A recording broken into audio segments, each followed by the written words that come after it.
Hi everyone. Trying to pin this so you all know what we're doing here today. Going live. If you guys can hear me, okay, just please give me a thumbs up. Just let me know if you guys can hear me. We are here today to do a second session on kind of this material palette series that we've started.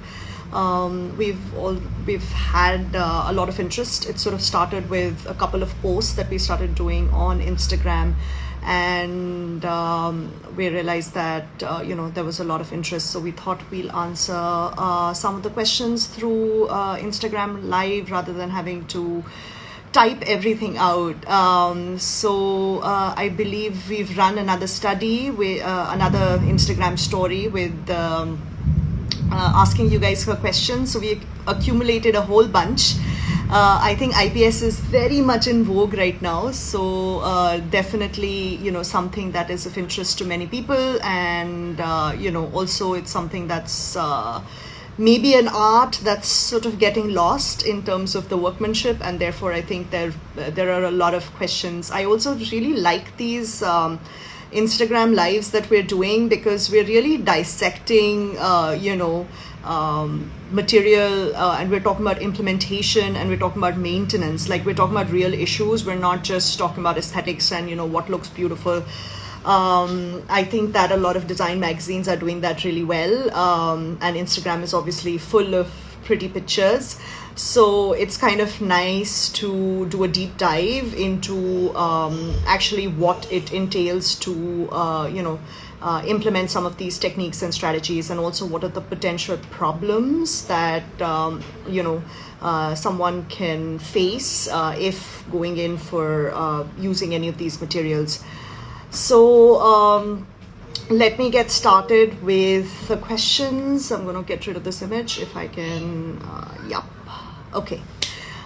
So welcome everyone again. Thank you for tuning in. I hope to keep it short and answer some of the questions that we've already collected, and maybe we'll take up some of the questions from the live itself. So jumping right into it, we're talking about IPS. IPS stands for Indian Patent Stone. It is basically a cement finish. It can be done in many colors. Traditionally, it was mostly done in like a deep red color. So you see that a lot in old houses in Kerala and Tamil Nadu. The beauty of this lovely finish is that in those houses, the floor still shines. There is still that mirror finish, which is extremely difficult to achieve today, actually. But yeah, that is our goal. Every time any of us are doing IPS, we're trying to achieve that level of finish and that beauty, which basically stays for a long time. So it's not like sticking vinyl on an existing floor, right? So that's what you can also do that, but you will start. It'll start to show that it is kind of like a cheap option, and it will start to crack and come off and all of that. But IPS here is something that you can do, which will just stay for years and years. In fact, we had a comment on our Instagram post where someone actually wrote that they've had IPS in their home for 80 years and it still looks beautiful. And you guys can all see it as well if you visit any of the ancestral homes in south of India, and even the palaces and temples. So I also think that there is a lot of interest in IPS these days because there is a general interest in more rustic finishes, which I am a big proponent of. We love to integrate rustic finishes with contemporary aesthetic in our buildings. So I really enjoy seeing a lot more of IPS in being used in India these days. I guess to begin, the first question is, what are the basic things to consider if you're going for an IPS finish? Okay, so IPS looks beautiful. It can be a beautiful seamless finish. You can do it on the floor. You can take it up on the walls. You can even do it on the ceiling. It's a natural finish, so it's not perfect. So you won't just get one perfect color that just kind of runs through. It will be patchy. It will have patches of light color, dark color. It may actually become, certain areas may become more white over time, and things like that. So in a way, it's a living sort of a natural finish. So as it ages, it will change. And I'm talking about the IPS that we do now, because it's very difficult, as I said again, to achieve the IPS that was historically done. So you have to understand that if you are going for an IPS finish, it will be something that will age, that will change. It may develop cracks, and you just have to live with it. So you have to love it enough to live with some of the flaws. So it will not be a perfect finish if, for example, if you were just going for a tile finish, which will just look like that, for a very long time. Other things to remember is that workmanship is very critical to IPS. So basically, it's all about the workmanship. The materials that are actually used in IPS are very simple, and we'll go into the whole process, but the materials that are used are very simple. So it's really all about workmanship. And what you have to remember is that you can't redo an IPS finish. So basically, if it's messed up once, it's always going to be messed up. So no matter, even if you break it and redo it, which we have done in one of our projects, I'm just being very honest here. We did do that in one of our projects, but the lesson that I learned was that, even if you rip it apart, do it all over again from scratch, the finish will never be, perfect. So the point is, you have to do it once, you have to do it really carefully, and it's all about workmanship. So that's I think the second thing that you have to remember if you're deciding to go for IPS. Yeah. So we'll go into a lot more detail, I guess, in a little while. Zina is asking us, what does IPS stand for? IPS stands for Indian Patent Stone. Some of the stuff you can Google, so let's keep the easy Googling stuff out of our Instagram lives, and kind of maybe focus on things that are not so easy to find, like the knowledge that's not so easy to find. Okay, then, so the second question we have, which I think is the meat, is what is the procedure for the application of IPS? So IPS is basically something that's very simple. So on a finished floor surface, what you do is you actually do a cement plaster, which you, have to let it sort of semi-dry, and then there is a cement slurry, which is actually the one that's mixed with the color, that you spread over the cement plaster, and that has to be finished by hand with a trowel, and then a very experienced artisan should actually be finishing that and then coming out of the room so that it can be kind of left untouched. And then a very important step is that it has to be cured. Now what happens is that contractors these days, because everything has to be really fast, everything has to be done really fast, and there are deadlines and timelines, contractors will tell you that you can cure it for just a week and get away with it. I would say that is one of the potential problems. We should basically at least cure it for 2 weeks. A story here about when I was first exposed to IPS is when I was actually training, doing my architectural internship in Oroville. I was actually working at the Earth Institute with an architect called Satprem, and he had finished a lovely little, like a one-room home for himself in a beautiful sort of an arch-shaped domed roof, which he did in with mud blocks, and then the floor was supposed to be red oxide IPS flooring, and and there was this one person there who actually was sort of Satprem's right hand man, and I basically worked with him in actually polishing the floor. So that's where my love for this beautiful floor comes from, and it's just absolutely impossible to kind of replicate the kind of attention they paid in Auroville to the flooring process and to the polishing process today.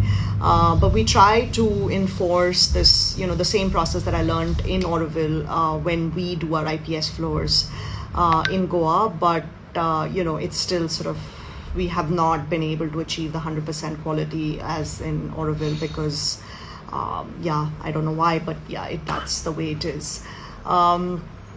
So once the IPS is dry, then that's when we come to the polishing stage. And in the polishing stage, we basically, sandpaper it slightly with emery paper, and then after cleaning, you polish it with a solution made with mason polish and coconut oil, and you apply that with in Auroville we used to apply that with coconut husk.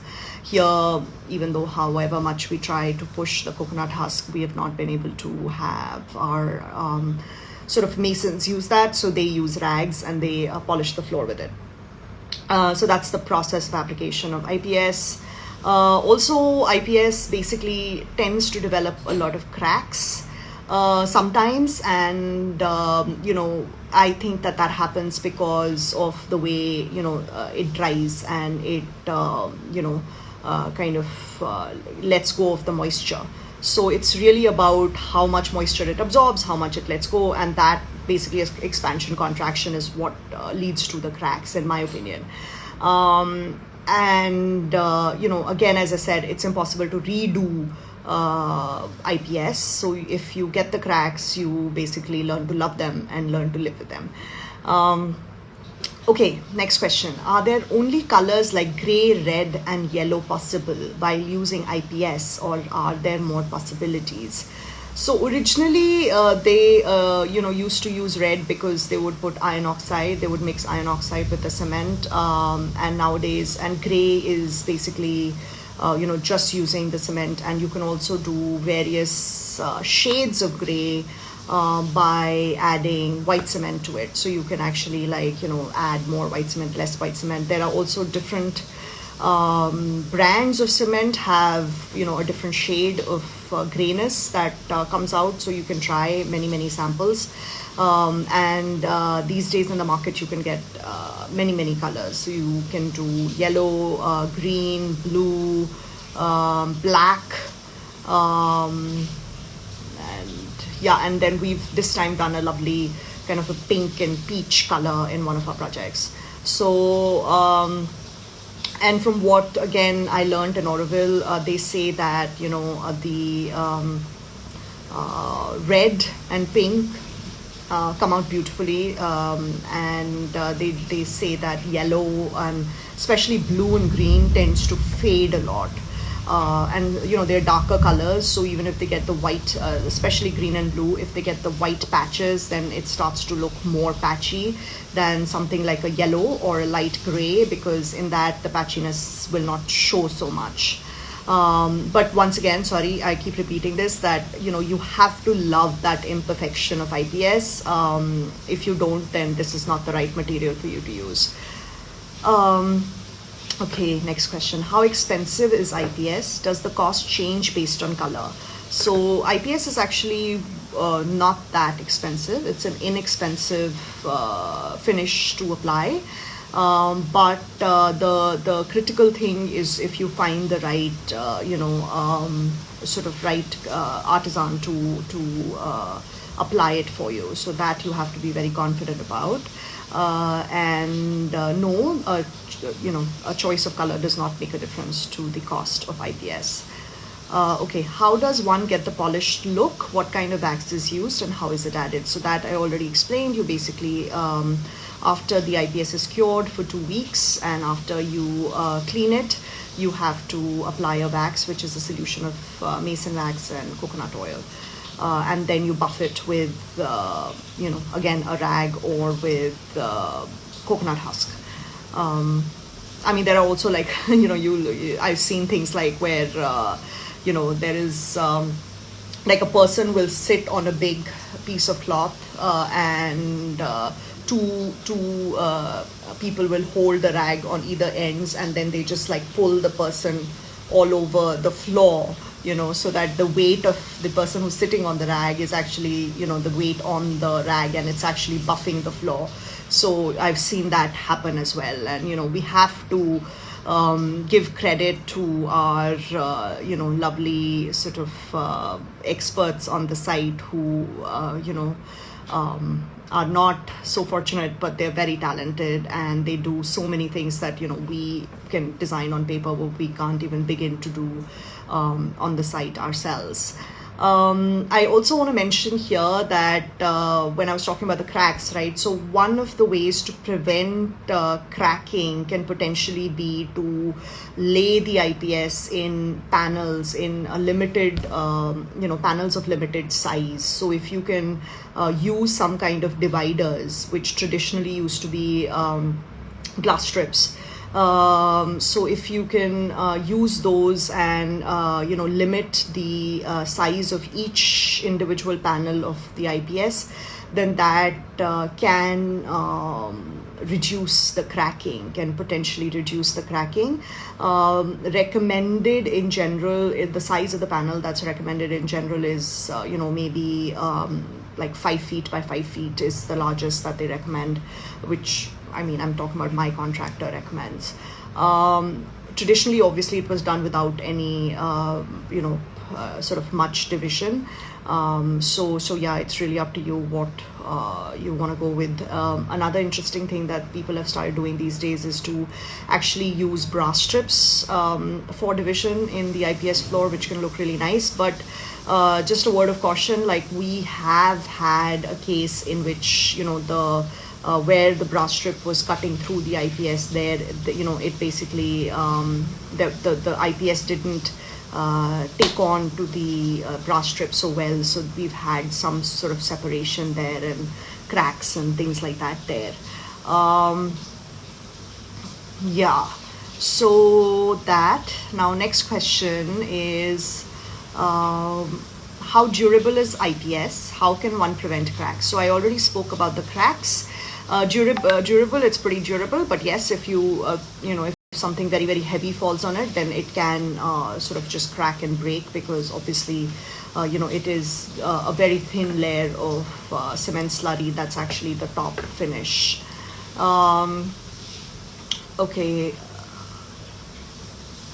How much maintenance does IPS require during and post construction?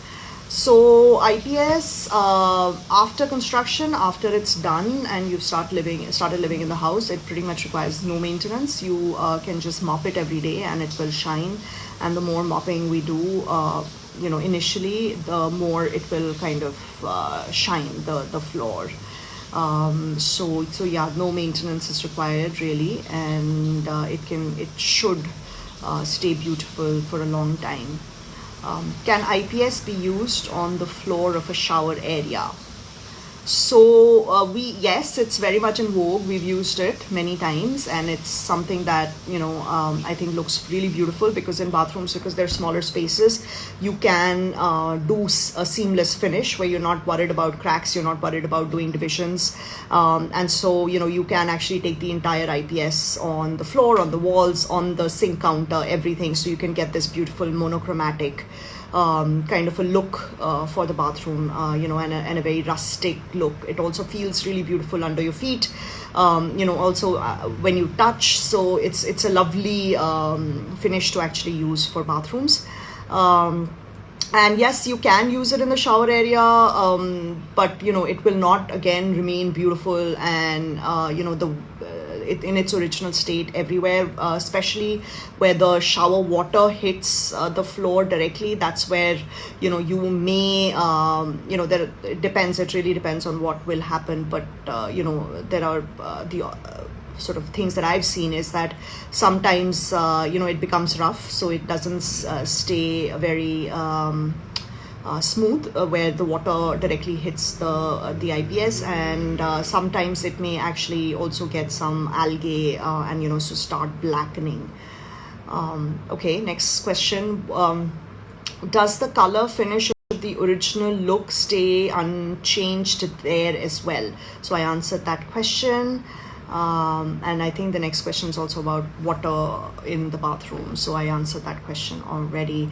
Does IPS get slippery when wet? Yes, it does. So there we do have a bunch of questions about use of IPS outdoors. So I would say that if it is a completely sort of exposed area, then it is not recommended to use IPS, because first it gets slippery, second it will start to develop algae if it is sort of after it gets wet in the rains.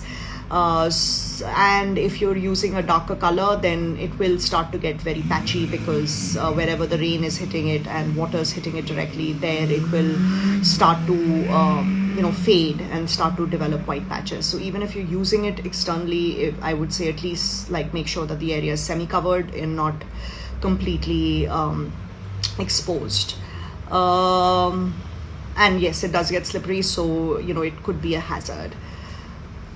Can IPS be a replacement for wall paint? How is it different from lime plaster? So this is a question that's actually repeated a couple of times about difference between IPS and lime plaster. So this is very interesting, and we'll go into it. But let me answer the first part of the question first, which is, can IPS be a replacement for wall paint? Yes, it can be. You have seen lovely, beautiful homes done by Vijay Jain, where he's taken the IPS on the floor and on the walls, and there is obviously no need to paint them anymore. And how different is IPS from lime plaster? Okay, so in the north of India, you see a lot of lime being used as sort of this IPS-like finish, and it's called the Araish finish. And you'll see it in palaces. You'll see them still shining. It's also called the stucco finish sometimes. And you'll hear all sorts of recipes. I don't know, I've never done it, so I'm just talking from experience that I've heard all sorts of recipes of what goes into this this sort of magical Araish finish, from eggshells to marble powder to soft powder, and all sorts of things which just make it sound like a magic potion. And it just sounds like this is some recipe that it clearly is only held, it's a secret recipe that's only held by very few people. But that said, recently I've come across something really lovely called M-Lime. So you guys please look it up. I think I also it's a woman founder, Malvika, and she is the woman founder, and she's running it. So anyways, I'm a big supporter of women enterprises, so that's another reason why I'm giving her a shout out here. So basically what she's done is that she's developed this lime paste that is actually sent to the site as a paste and not as a powder. And she has also trained a bunch of her artisans to who can actually come to your site and help you with application of this particular lime, which can be used as a mortar or even as a lime plaster. So guys, look it up. I hope that with her sort of innovation, and what she's trying to do is, basically, lime is a difficult material to use because of all the slacking requirement, and the storage is really tough. So what she's doing is she's making it more user friendly, and she's also dispensing information and skill on how it can be applied. So I really hope that she can really spread this information more and more, and we can use a lot more lime over cement in our buildings. And the reason why generally lime is considered as a better alternative than cement is because lime is Again, it's natural, so therefore it breathes. So basically, first of all, it hardens over time, but the point is that it absorbs moisture, but then once it gets dry, it will release moisture. So the thing is that every time you are trapping moisture in your building, that's when you have leakages. So as long as your building and your walls and everything, it's breathable, you have less chances of waterlogging and therefore any kind of dampness showing up. So so that's lime plaster. IPS is not lime plaster because we're adding cement instead of lime. So that's the difference between lime plaster and IPS. Okay, so quickly I'm going to take up some questions from here. We have about 4 minutes left.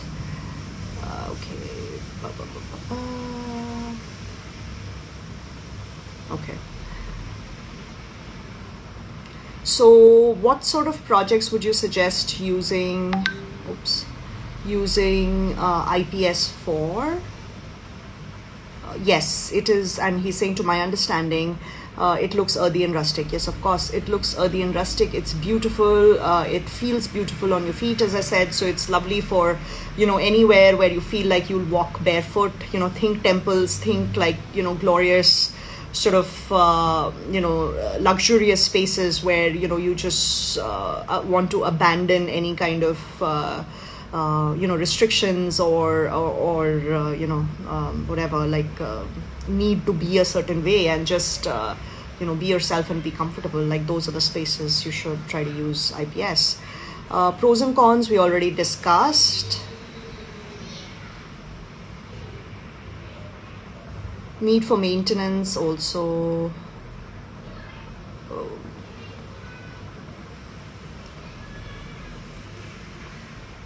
I think we've covered most of these questions. Okay, I think the only one question, which is a really nice question, is that is IPS suitable for kitchen counters? So yes, really lovely question. I have seen it being used at many places, and it again looks really lovely because you can put it on your counter. You can actually even take it down to your shelving. You can make it into a backsplash, so it looks really lovely. From what I understand, it is a little bit high maintenance. Because it is a kitchen, maybe like it can get stained, or even if you're say chopping or something. And honestly, sorry guys, but I don't know what is the impact of putting something hot on an IPS surface, but that's something we can maybe maybe try in our office and let you know what the impact is. But it's been used, but I would say that if it's a very heavy duty kitchen, then maybe it's best to be avoided. Okay, so I think we've covered most of these questions. So just to wrap it up, I also want to say that IPS has become so popular these days that there are a lot of other techniques that are also available which look like IPS. So for example, there are these and maybe some of these things are imported, but there are these paints nowadays that you get, which basically it's an IPS type of finish, but it's a paint. So it's a brush on paint that you can do to achieve the IPS finish. There are also a lot of panels that are available now, which look like IPS. So that's another possibility. And I'm talking about for panels, obviously it will be if you want to use it for your walls or for your cabinetry and things like that. There is also, sorry, I'm losing my chain of thought, but I've also come across these, actually they're like paper. It's actually like paper, but it looks like IPS, so that can also be mounted on walls and again cabinets and cupboards and things like that that look like IPS. And there are obviously ceramic tiles and vitrified tiles in the market that look like IPS, very much look like IPS. So if those are also really good options to kind of consider to get the same finish, because I obviously believe that there is no reason for us to, we should definitely keep the art of beautiful hand done IPS, but depending on your clients, depending on your limitations for each individual project, you can definitely look at some of these alternatives. So I think we are good with IPS. You guys can send us more questions if if you have any that we've not really answered, and we will do another session next Friday, and we're going to do it on wood. I will share with you what I know about the material, which obviously is not everything there is to know, but that's a start. Hopefully it will help you in maybe doing some more research or asking more questions to your contractors and carpenters next time you guys are on the site. So next Friday we'll do a session at the same time on wood. We may keep doing these sessions. We may make it a kind of a permanent Friday afternoon fixture. So if you guys have any other topics in mind that interest you, then please let us know. We also may get some people who are doing some of this really well, some work really well, and we may talk to them. So yeah, we love feedback. So send us feedback about who you would like to hear from. What are the things?